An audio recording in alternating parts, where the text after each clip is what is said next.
to have Health Rich, hashtag redheaded She-Hulk. I was just about to call it a night. It's 8 p.m. PST. CSTD. I got current trauma stress disorder. CTSD. Current trauma stress disorder. Dead fucking bankrupt. Just making NFTs worth all the funding I'm gonna need to create a feature film called Londolozy. And I need strategic collaborators. That's the preciousness. I truly want strategic collaborators. That's what the money's for. To pay people to create the movie of my dreams, my reality, my future. And the world my future requires is one where Black skin is loved and respected. I'm not sticking around if we can't be working on that future. Black excellence has saved my life so many times we can count. You're about to learn about some of the highlights of the ways that Black excellence saved my life. That's why I turned on the live again. I am so neurocomplex. I'm in such a neurodivergent state, an altered state of consciousness, creative flow, okay? I'm creating my own life.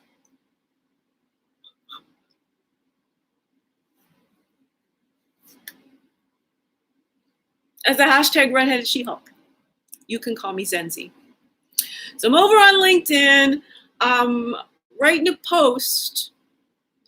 LinkedIn post on the previous YouTube video where I'm tweeting my movie into being. And so I'm LinkedIning my movie into being.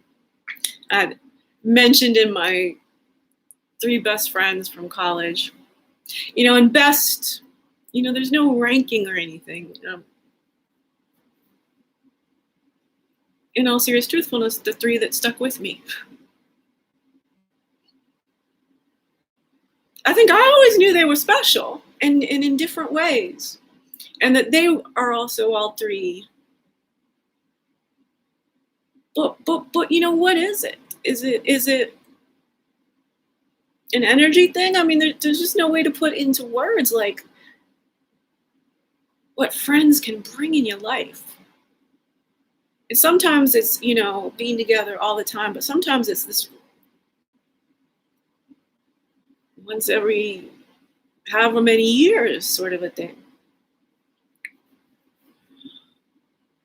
So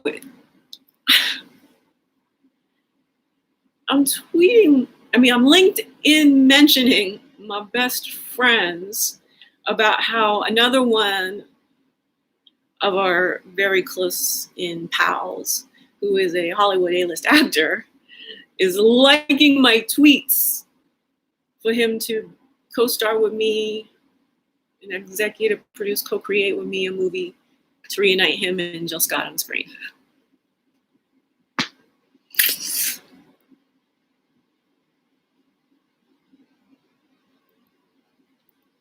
See, when you are operating at this degree of difficulty, and you keep doing it and doing it and doing it, your stream of conscious in your own mind, there's no monkey mind. This is my monkey mind chatter. This is how come this is so good. This is how come this is so real. I mean, as real as imaginary could possibly be. This is what being optimally alive is having the freedom and perhaps the near-death experience of going, my creativity is the only way to get out of this situation.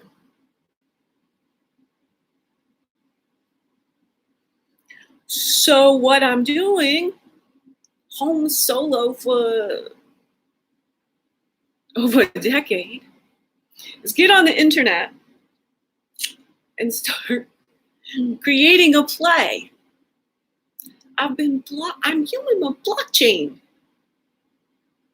I have been ambering my creative process on the internet, digital date time stamped, which is why I can now sell the digital artifacts of this entire Save My Life creative process as hashtag NFT art.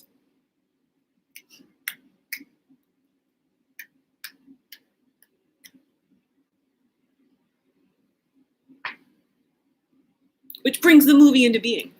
I'm LinkedIn a movie into being. Except nobody has the time to notice me doing all this, which puts my life in jeopardy. So I'm dead broke. And I can't be homeless. This does not negotiate the world very well. Now, chicken and egg here. Am I mentally unstable? No, I was physically incapacitated by a toxic mold exposure. But when you are that physically taxed, and then add on the morbid obesity and everything, brain functionality. Imagine this, your brain on itself.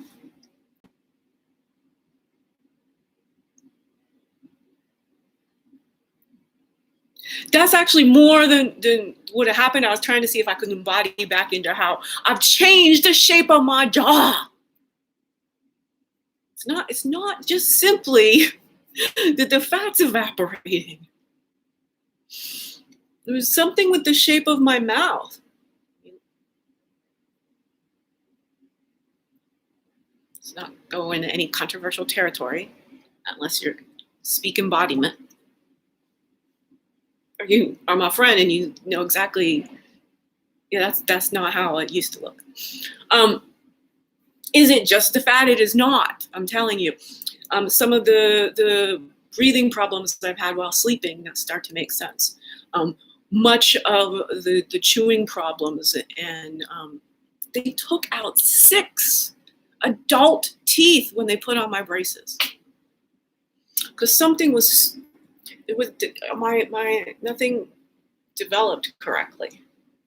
But just ever so slightly, subtly, I mean, fascinating things you can learn about human bodies when you go into artistic flow and have a philosophical mind that didn't get to play with very many humans. Had a few that were very meaningful, even if they were quite brief. Overall, y'all know I was about as loner and hermit-ish as anyone who's as lovely and charming as I may be. Never got asked out on a date until I was 51 and a third. All right. You see what y'all like? You see what y'all kept locked inside? We're doing this to every single human in a one way or another who's not vibrantly alive. Everyone in poverty. Everyone being called mentally ill. Everyone.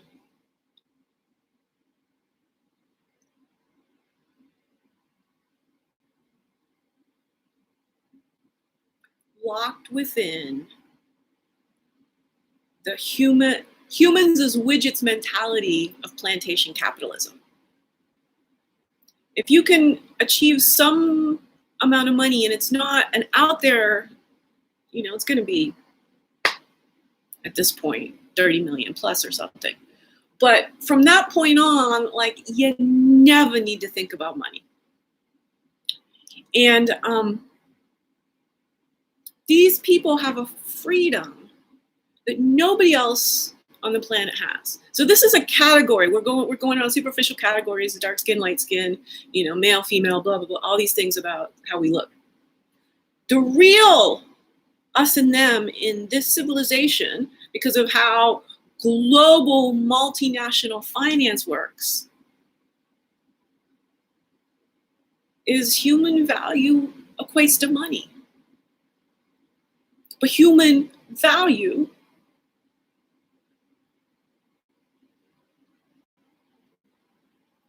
is a currency of love. And it is priceless in its creativity.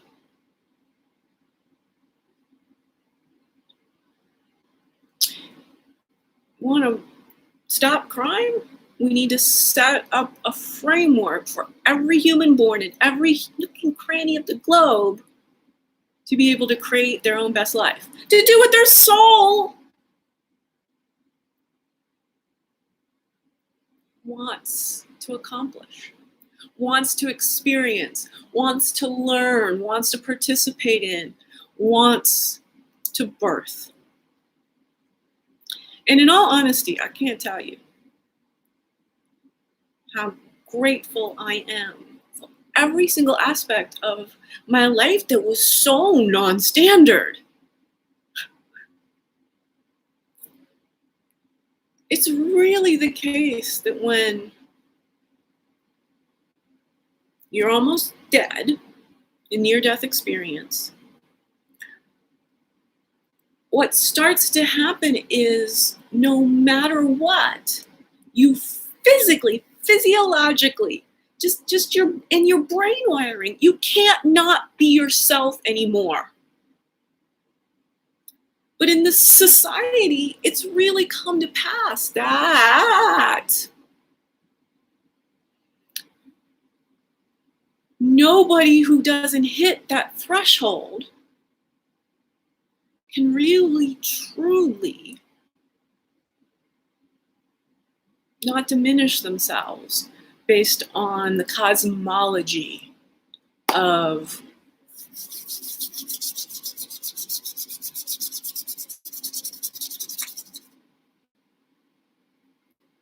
being socialized as a non-hunter-gatherer human during, this period of dates. This is so pervasive that basically what I'm saying is all of us are having trouble thinking clearly about how we think about being human.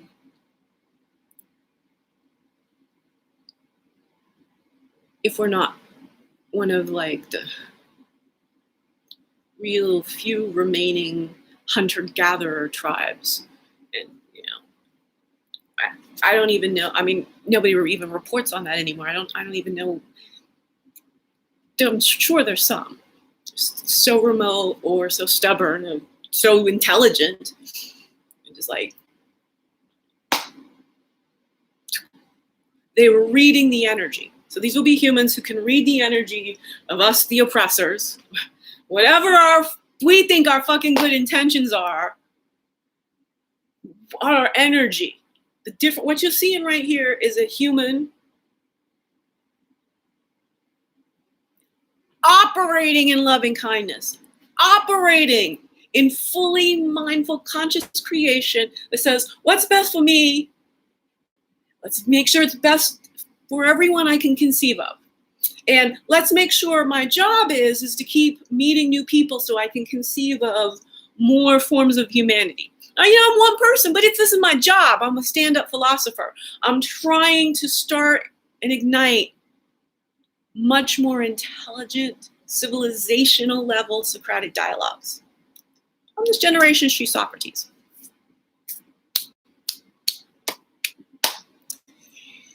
hashtag Redheaded She-Hulk. I'm also the founder of the hashtag Wellbeing Philosophy Institute. And right now, I am seeking patrons to purchase hashtag NFT artworks to fund my Entercation empire. Artisanal capital, y'all. I mean, all this going in VCs, and like, look at it's all competition. So let's say if even 20% of those investments, the rest of that money sort of disappears. It's a company that goes bankrupt. I mean, there's just nothing. There's no. But if we took and pivoted a percentage of VC into AC, artisanal capital, which is annual salaries for world evolvers, for people who are going to be like, I've got this idea, I've got to make it happen. But I'm not just going to, the idea, I can't make it this competition profit-based entity. I understand there needs to be some form of money and capital and currency. But my integrity says it can't be plantation capitalism. I'm over here taking one for humanity. Being days from being homeless because I got ideas about how to fix the system for everyone. They're hypotheses. They're getting started. They're asking a lot better questions. They're establishing a much more robust context.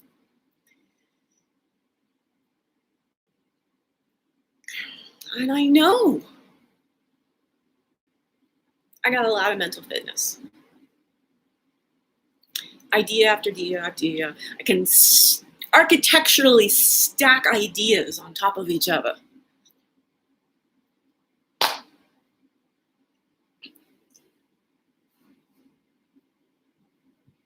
Now we get somewhere. I've been searching for a metaphor. I don't like this one.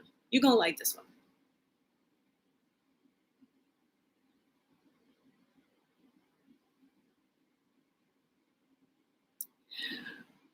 Most y'all's minds work like Guggenheim's, New York Guggenheim's. You know, it you know how it feels.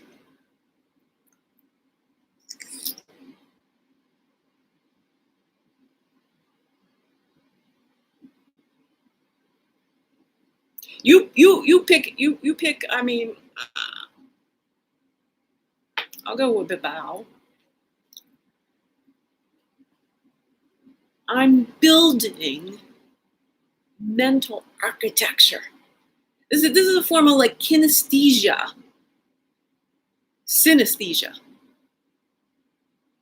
All these senses are just how I'm thinking. And I'm trying to sort of intersperse English topics really complexly. It's just philosophically. So what's happening is I'm doing metaphor after metaphor. I'm sort of going, if there, then therefore. Playing and pivoting and going, well, this is valid, and this is valid, and this was the salient thing that led to that. Always, this is leading to that in my mind, and so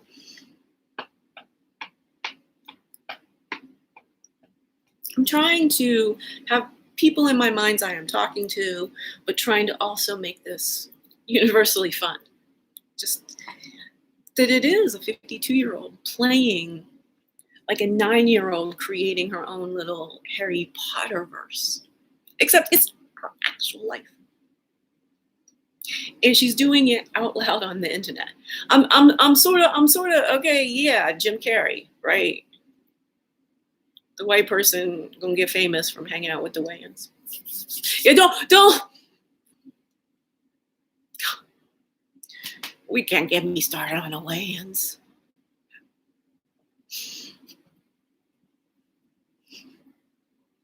NFT for sale.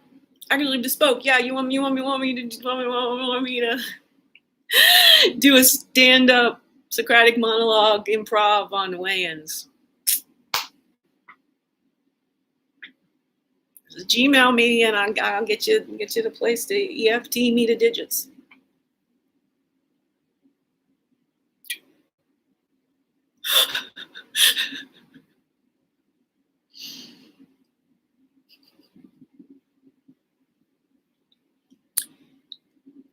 The opening scene of this movie, Sydney Pollack. Wow. What you got Frank to say about creativity. If I could, my DVD player is such an old laptop, it'd take like 10 minutes to boot up. And you don't have a speaker, so I had to put on a Bose, and I can't narrate it for you. I would, because I'll rap for you. So if I was not dead bankrupt and had been solely alone and my life had just pared down, trying to stay alive, I pop this in and I narrate what Frank Gehry says about creativity in the first scene of this documentary.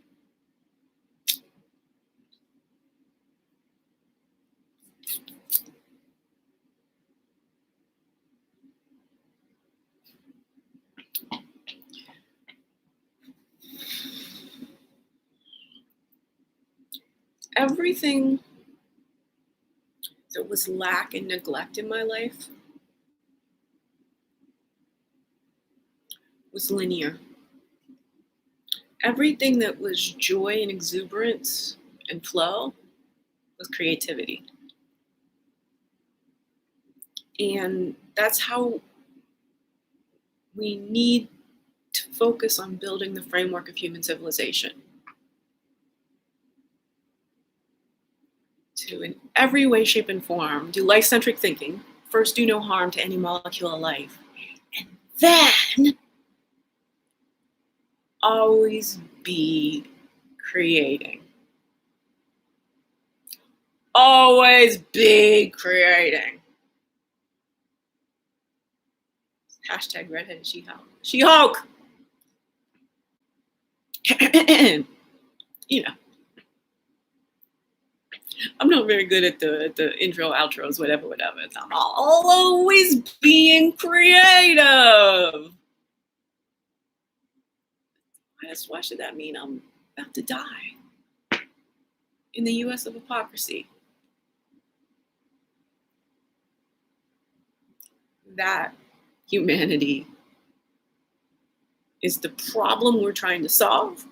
And when everything is wrong, it takes everyone. That's what all this bravado is about. I'm going, as much as humanly possible, with one mind and body, I'm feeling embodied empathy for all y'all. And I'm gonna do my best with that responsibility to use what I can create in the world to give us all lives of joy and creativity and harmony, y'all.